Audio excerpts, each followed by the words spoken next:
Hey, what is up guys, and welcome back. So today I'm going to be teaching you how to create your own RaceWire. And why would you do such a thing? Well, one thing, you get them a lot cheaper, you get a bunch of them, and you can even put your own design on them. Now some of you might be like, what the hell is RaceWire? Well, basically it's just a little PCB that mimics motor wires. So for example, you have a 4-in-1 ESC. Now this is useful for a couple things. One, to protect the motor wires, and another reason would be to extend the motor wires without really having to go through that painful process of extending motor wires, as you guys all know how long that shit actually takes. So for example, here I had Racer Star motors which come with really short wires, and I'm also using a 4-in-1 ESC on this build. And this is basically RaceWire here on the arms, but these have LEDs in them. So what happens is you have the wires from the motor would connect to the board here, and then they would be routed through the middle of the board and pop out this side and go to the ESC. Now, and again, these had short wires. However, when I cut them, I just got an extension of this much. Now, this is a cooler racer wire because it has LEDs, but I'll also show you how to make one with the LEDs if I see enough interest in this video. If I do, then I'll do that. If not, then I think this is the only video you guys will see about this. So we're going to be creating these, and you could put your own design on them if you wanted to. And they're really great overall, and you get them for 40 cents a pop basically. So I'm going to show you the best ways to do it, and also explain to you why there's these little microscopic holes all over the board. Maybe some of you were wondering about that, like what the hell is that? And we're going to get into that right now. So let me show you how to prepare everything, and also show you how to order these from PCBWay, and let's get started.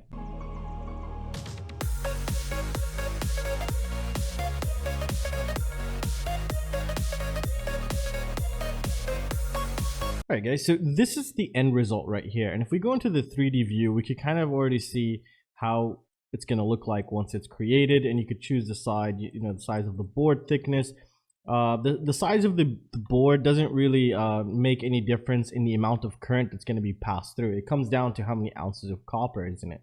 So the board thickness is just the layer in between both copper plates, because there's going to be copper on top and copper on bottom. And the thickness is the thing right in the middle, which is the board itself, the fiberglass. So the board size doesn't matter, but it does vary the cost, which we'll take a look at once we get into that step. So the first thing we want to do is we want to create a new PCB. So we go into here. Now this is very important because you want to know the size of the arm of the frame. However, you can, the smaller it is, the less current it'll be able to handle. So keep that in mind also, unless you go with like a 3-ounce copper. But that'll be a lot more expensive. We're going to do 2 ounce. Don't go 1 ounce. It'll just be basically dead. So 2 ounce is going to be pretty good. So what I find to be a good size is 10 millimeters wide. And so we're going to say 10 millimeters wide here. And for the height, I like to go 29 millimeters. And this you could change to whatever you want. However, you need to take something into consideration here. To get the most out of your money, you want to be able to fit as much as possible in 100 millimeter by 100 millimeter. So for example, here we're going to be able to fit 7 boards in a column and then 3 rows. So that would be 21 race wires on one panel, which is very important because we're going to order 5 panels because that's the minimum. This way we get the most out of our money without getting less boards here, which everything will start to make out sense. So here, this is what I have right now: 10 millimeters in width and in height 29 millimeters. So let's go ahead and start this. Now it should give us this little purple outline, and this is the outline of the race wire itself. Now the next thing we want to do is we want to make sure we're on the top layer here, and also I want to make sure that I'm recording. Okay, so I am recording, which is really great. Alright, so we want to go to the top layer, make sure the pencil is right here. Next we want to go on this solid region, or actually we want to go on the rectangle here, and then we want to create just a nice little line here. We want to keep a little bit of space between the edges, or else they'll give us an error and then we'll have to redo it. And I think right about here is going to be fine because we'll just copy paste this and we could modify these in a bit. So I'm just double checking. This one's not going to be perfect, but it just gives you the idea of how to do everything. So here we have our first wire basically, and right now we're working on the top layer, so it's very important. So just click on it, Control C and then Control V, and we get a bunch of them. So you can tell this one's hasn't made it in all the way. So there we go, and that looks absolutely great. So now we have our 3 into place here. So I actually want to make them a little bit smaller from the sides here, just because in case they're like, oh no, we cannot do that, or you're gonna have to pay a little bit extra to do that. So there we go. I think that's going to be good. So that looks really great so far. So now we have, this is just a copper line on the top layer, but we also need the bottom layer because we want to allow as much current as possible to go through. And then we're also going to connect them with those holes that you see on these race wires, which are always like, what are these holes? They're called vias, which connects the upper layer with the bottom layer. So it allows more current to pass through. And that's why we do that. So we're going to click on this again. We're going to Control C and then Control V, another one. We're going to put it right on top, like perfectly on top. And then we're going to click on it again because now we're clicked on the top one. And if we take a look on the right here, it says top layer. Now we want to move the new one to the bottom layer. So now we have something on the bottom layer. And if we disable the eye from the top layer here, you can see we have this blue. Now this is a copper trace on the bottom layer of the board. And we want to do this for the other ones as well. So we're going to go Control C, Control V, and we're going to paste it back into place. We're going to click on it and we're going to move it to the bottom layer. And again, Control C, Control V, put it on, click on it, and we're going to say bottom layer. Now, if we turn off the top layer, we see we also have the same exact thing on the bottom. So that's perfect. That's the first step we want right here. Now, what we can do is we can go to the 3D view just to see how it looks like. And as you can tell, they are both covered. So we can't access any of this copper. So we're going to have to do something in order for us to do that. So what you can do, or what I like to do, is I would click on one of these, Control C, Control V, and then just put it back on top. However, we're going to have to make this one a little bit smaller here. So we're going to go bring it up, and we're going to bring it up around, I think here is going to be good. We could also measure it. So now we have this little board here. And then what you want to do is once you click on it, you can look to the right and it'll say expose copper.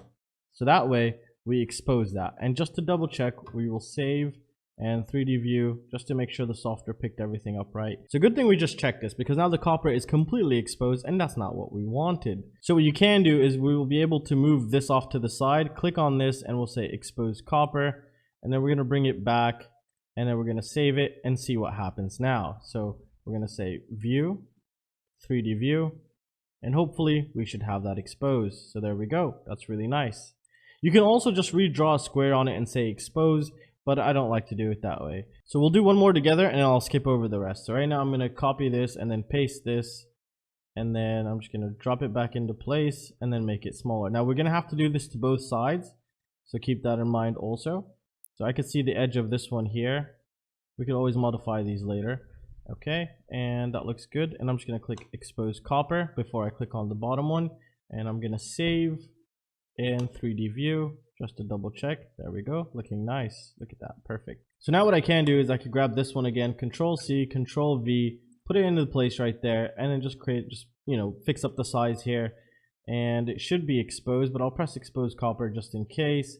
And again, I can also just double check because you're not really supposed to use the software to do something like that. There's another way to do it officially and a little bit better, but this is just going to be really easy for everybody, and it's just a quick prototyping. And now we can just, now we have selected the whole thing, which we don't want to select the whole thing. So here I just copied the middle one here, and I'm also going to put it on the bottom, and should be the same size because I took it from the same one. And this one looking perfect, and this one just needs to be increased slightly to the side. And I'm going to say expose copper, and I'm going to say expose copper just in case, and again, and I'm going to save it, and then we're going to go ahead and 3D view it. And there we go, our RaceWire is looking good. However, we're not done yet because we still need to connect the bottom layer with the top layer. So now what we need to do is we need to look for something called via. So you click on this, and then you see we get this little pad here. Now make sure the sizing is, let's see, what's my sizing? 2.54 millimeters, as you can tell right here, which is going to be more than enough. So I'm going to go to the top here. I'm going to put I'm going to put 3 on each row. There we go. I want to keep a little space between them, so that's going to look good right here. And just make sure the spacing looks nice. So, okay. And then I'm going to hold Control and then click the other ones, the other 3. Control C, Control V. Align them nicely, and then while they're still highlighted, as you can tell, I can still hold the Control and highlight these, and then Control C, Control V, and there we go. That's looking really nice, and I could just do this all the way through. And the reason why I'm adding these is because these are actually connecting the top layer with the bottom layer, and it's going to be really good here. So there we go, and I'm probably going to just skip over the rest of this. All right, so now I have them all into place. And if you wanted an easier way to copy all these vias at one time, what you can do is remove the eye from the top layer, the bottom layer, and also remove the top solder mask. And then you get these, and then you could highlight as many as you want, then Control C and Control V them into place. And that'll make your life a lot faster and easier. So now I'm just gonna save, and we're gonna double check the 3D view again, just to see how it looks like, and just to double check everything if we maybe screwed up something. It's very good to know. So there we go. That's looking really nice. And the bottom looking great also. All right, so right now you want to add an image, preferably a PNG file. Now a PNG file just means it has a transparent background, but you can add what you want and it's up to you. So we're going to go to the image section here, and then we're going to select an image. Now I'm going to go ahead and select this runcam image that I found online. However, if you take a look at the width here, because obviously it's the longest side, it's 133 millimeters. Now we're going to have to flip this upwards, and you know, our board is 30 millimeter in length. So we want that to be around 25, I think 23 millimeters. So I'm going to change that to 23. It's better to do it from here so it does it automatically. And then it brings this up for you. Now click it anywhere, and then you get your first one. Then you want to do a right click. And then you want to go click on this and press the space bar. Give it some time. There we go. Click away from it, or else you'll screw the whole image up, and just bring it here. Now make sure you also have top silk layer selected. So I'm going to go ahead and save. Now we have like a runcam RaceWire, and we can go to the 3D view just to double check how everything looks like. And just give it some time, because now we have a new graphic into place. And there we go. Look at that. That looks beautiful. And you could change the color of the stuff, you know, for example, the text and stuff when you go and order it. So if we wanted to say, for example, we wanted a red board, we wanted a white board. It looks really nice on white. Purple, yellow, whatever. You can do whatever you want and kind of get an idea of what you're going to order. Green's really ugly. Everything uses green. This white one looks just really nice, and probably make your quad a little bit easier to find. All right, so now the next step is we want to make this into a panel. So we want the board, just think of a board that's 100 by 100 millimeters big, and we want to fit as many possible in there as we can to you know, get the most out of our money. So what you want to do next is we want to go to Panelize right here, and then now we're going to say VCut, and we're going to say we want how many columns. You're going to have to calculate this. However, the spacing should be 3 millimeters here. So you're going to have to deduct that and make sure all of it is going to be within 100 millimeters. So right now, how many columns we want? I think 7 and 3 rows. And then we could just say apply real quick. And now we get to this right here. So what we can do to measure is press the M key. I'm going to go to the edge here, and I'm going to zoom out, and then I'm going to zoom back in. And then we see right now we are at 88 millimeters in length. So that's perfect. So right now the width is within the range. And now we're going to double check the height here. Okay. And we are 93 millimeters. So that's perfect. So right now, this is how you're going to receive them, and you could just break them off from when they arrive. You don't have to fill these in. That's it. You're done right here. You could save it. And then you're going to have to go to, then we just generate our Gerber file. As you can tell, it's looking really nice. So, and then it'll just download for you. Now, once you download the file, you'll see it, whatever you named it. See, mine's called RaceWire V4, and they add a bunch of numbers behind it. Next, you want to go to PCBWay.com and put the length and the width here. So I'm just going to put 92 by 92. They'll know. They'll figure it out.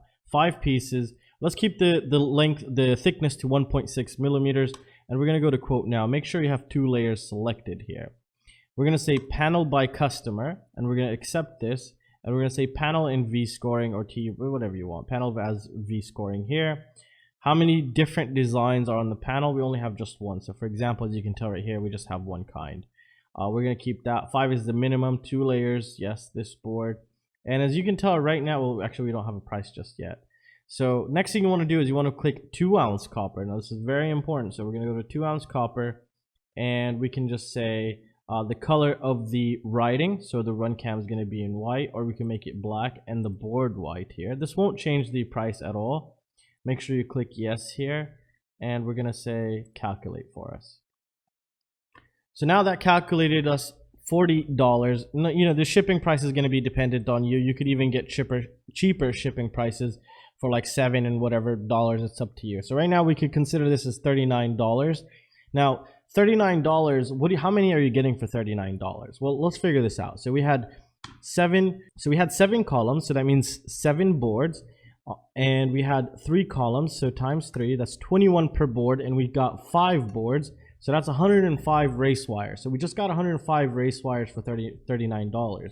So 39 divided by 105, you got each race wire for 37 cents, not including shipping. Well, shipping is going to increase slightly, but now you have your own custom branded race wire, which is really nice. And yeah, and you just add the cart and you wait for them to review it, and once it's done, then you just order it, which is really cool.